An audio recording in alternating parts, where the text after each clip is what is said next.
باللہ من الشیطان الرجیم بسم اللہ الرحمن الرحیم۔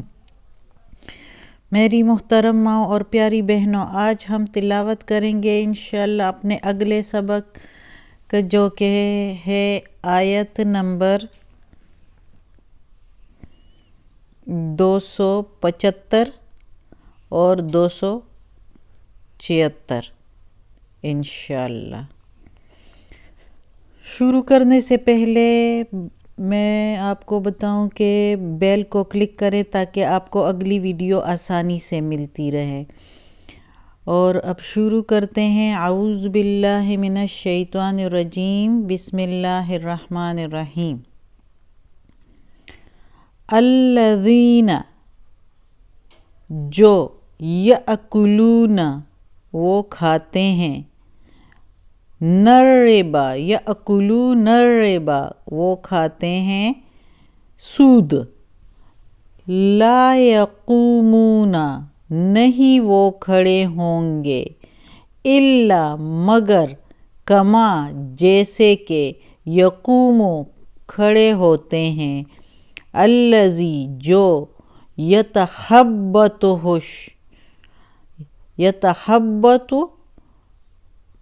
حواس کھو دیے ہوں، اس کے شیطان نے اس کے، وہ ایسے کھڑا ہوگا جیسے حواس کھو دیے ہو اس کے شیطان نے، من المس شیطان نے چھو کر یا لپٹ کر، ذالک یہ، بأنہم بسبب اس کے، قالو وہ کہتے تھے، انما البیع بے شک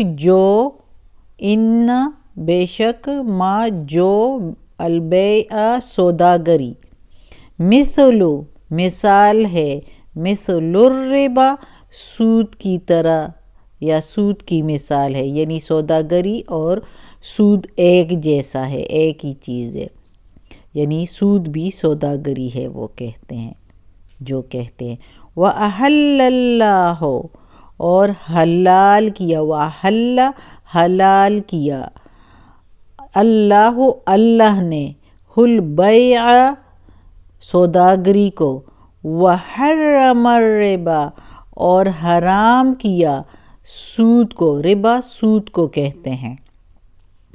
فَمَن جَاءَہُ پس جو کوئی یا پس جس کو پہنچے اس کی، موعظۃ نصیحت، جس کو پہنچی نصیحت اس کے بارے میں، یعنی سود کے بارے میں، من ربہ اپنے رب کی طرف سے، پس جس کو پہنچے سود کے بارے میں نصیحت اپنے رب کی طرف سے، فانتہا پھر وہ باز آیا، فلہ پس اس کے لیے، من سلف جو گزر چکا ہے، وَأَمْرُهُ حکم ہے، وَأَمْرُهُ اور حکم ہے اس کے لیے، الی اللہ طرف اللہ کے، وَمَنْ عَادَ اور جو کوئی بڑھا یعنی اس میں زیادتی کی،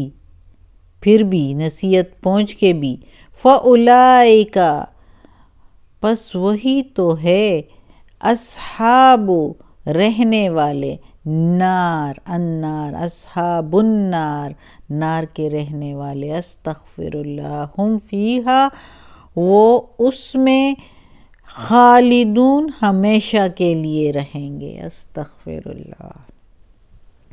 اب اس آیت میں اللہ تعالیٰ فرما رہا ہے سود کے بارے میں۔ اب تک تو اللہ تعالیٰ بتا رہا تھا کہ اللہ کی راہ میں خرچ کرو، لیکن اب اس کے بعد سود کی باری آئی ہے کہ جو لوگ کسی کو دیتے ہیں سود پر کچھ، یعنی ایک تو قرض ہوتا ہے، جتنا آپ دے اتنا ہی پھر واپس لے لے، تو وہ قرض دینا بہت ثواب ہے اس میں، کسی کو قرض دینا، اور اگر ایسے ہی اللہ کی راہ میں دے تو وہ تو بہت ہی اچھا ہے آخرت کے لیے۔ اور پھر کوئی ایسا کرے کہ قرض دے لیکن سود پر، یعنی اگر 1 روپیہ دیا ہے اور اس کے یا 100 روپیہ دیا ہے، سود پر 200 واپس لینے ہیں، پھر تو یہ 100 روپیہ جو ہے اوپر جو ہے یہ سود ہو گیا۔ تو اللہ معاف کرے، یہ بہت سخت گناہ ہے۔ اللہ تعالیٰ کہتا ہے کہ جو کوئی سود کھائے تو وہ ایسا ہوگا قیامت والے دن کہ اس سے کھڑا نہیں ہوا جائے گا، اور وہ ایسا ہوگا کہ جیسے شیطان کسی کے حواس کھو دیتا ہے، شیطان لپٹ کر کسی کے حواس کھو دیتا ہے، جس طرح کسی پر دورے آ جاتے ہیں اور وہ جو ان کی حالت ہوتی ہے، جو ایک جگہ پر کھڑے نہیں ہوتے یا گرتے ہیں، وہ ایک جگہ پر کھڑے نہیں ہو سکتے، گرتے ہیں، یا کپ کپی اس پر ہوتی ہے، شیورنگ ہوتی ہے، کچھ ایب نارمیلٹی سی ہوتی ہے، جو کہ کبھی گرتے ہیں اور کبھی ایک طرف کبھی دوسری طرف، صحیح حالت ان کی نہیں ہوتی، تو اس کو کہتے ہیں، اللہ تعالیٰ کہتا ہے کہ ان کی ایسی حالت ہوتی ہے جیسے اس کو لپٹ گیا ہو شیطان۔ تو یہ بسبب اس کے اللہ تعالیٰ کہتا ہے کہ اس لیے میں ان کو یہ سزا دیتا ہوں کہ انہوں نے سوداگری کو سود کے برابر کر دیا ہے، سود کو بھی سوداگری سمجھ لیا ہے اور اس کا کاروبار شروع کر دیا ہے، جبکہ اللہ تعالیٰ کہتا ہے میں نے سوداگری کو حلال قرار دیا ہے اور سود کو حرام قرار دیا ہے۔ جب سود حرام ہے تو پھر سوداگری کے کیسے برابر ہو سکتا ہے؟ لیکن جو اس کو اس کے برابر سمجھے، سوداگری کو سود کے برابر سمجھے، تو قیامت کے دن اس کی حالت ایسی ہوگی جیسے شیطان اس کو لپٹ گیا ہو اور وہ اپنے حواس کھو بیٹھا ہو۔ ایک تو آگے کی سزا دوزخ کی، اور دوسری اس وقت کی بھی سزا جس وقت کھڑے ہوں گے۔ استغفر اللہ۔ پھر اللہ تعالیٰ کہتا ہے کہ جس کسی کو پہنچے میری یہ نصیحت، یہ جو قرآن مجید میں ہے، اس لیے میں کہتی ہوں کہ ترجمے سے پڑھے کہ کچھ پتہ چلے کہ اللہ تعالیٰ کیا کہہ رہا ہے اس میں ہمارے لیے۔ اس میں زندگی کے تمام مسائل کے بارے میں ہے۔ اب جیسے کہ یہ دیکھو، پہلے ہم نے حج کے بارے میں، اللہ کی رضا کے لیے کیسے حج کرتے ہیں، جہاد کے بارے میں، اب جو ہے یہ سود کے بارے میں اللہ تعالیٰ بتا رہا ہے۔ تو اللہ تعالیٰ کہتا ہے کہ یہ جو میں نے بتا دیا کہ اس کی حالت ایسی ہوگی جو سود اور سوداگری کو ایک جیسا سمجھتا ہے، تو اس کی حالت اس طرح کی ہوگی، اور پھر آگے کی بھی سزا ہوگی۔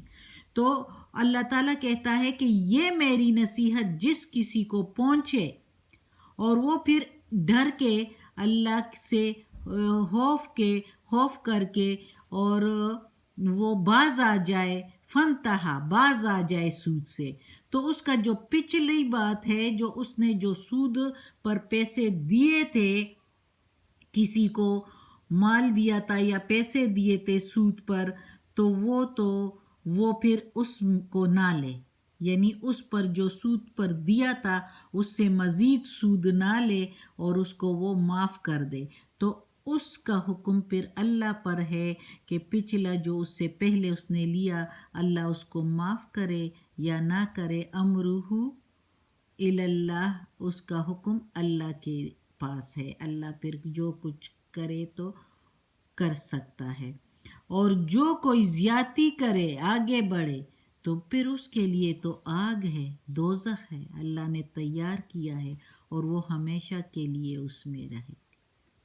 یہ آگے ہم پڑھیں گے۔ سود اللہ کو اتنا ناپسند ہے کہ اللہ کہتا ہے کہ جو سود لیتا ہے تو وہ مجھ سے اور میرے رسول سے جنگ کرتا ہے، اور اللہ سے کوئی جنگ کر سکتا ہے؟ نعوذ باللہ، اللہ تو سب سے بڑا بادشاہ ہے، شکر ہے کہ اللہ ہے، ورنہ یہ دنیا میں لوگ ایک دوسرے کو کیا کر جاتے اور یہ حکومتیں کیا کر جاتی، لیکن اللہ موجود ہے اوپر، سب کے اوپر، سب بادشاہوں کے اوپر بادشاہ، تو اللہ تعالیٰ ہے، تو اس لیے لوگ اتنے بڑھ نہیں سکتے زیادتی میں. جو زیادتی کرنے میں بڑھ جاتا ہے تو پھر اللہ سزا دینے کے لیے کافی ہے. اللہ اس دنیا میں بھی سزا دے سکتا ہے اور جس کو ڈیل دے دے تو آخرت کی سزا تو پھر بہت ہی سخت ہے. اللہ ہم سب کو بچائے اس سزا سے، آمین. تو آگے آیت میں ہے وَيَمْحَقُ اللَّهُ الرِّبَا. یمحق مٹاتا ہے، ختم کرتا ہے، اللہ ختم کرتا ہے، الربا سود کو، اللہ ختم کرتا ہے سود کو، وَيُرْبِي الصَّدَقَاتِ صدقات، اور یوربی زیادہ کرتا ہے صدقے کو، جو صدقات اور خیرات دیتے ہیں نا اس کو زیادہ کرتا ہے، بڑھاتا ہے.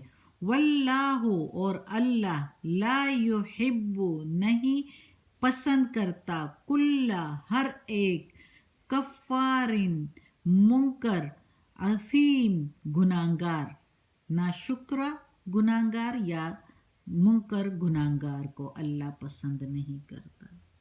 اللہ معاف کرے، اللہ ہمیں ایسے لوگوں سے بچائے اور ان کی گروہ سے بھی بچائے، ان کی صحبت سے بھی بچائے. اللہ ہمیں اپنے نیک لوگوں میں شامل کرے.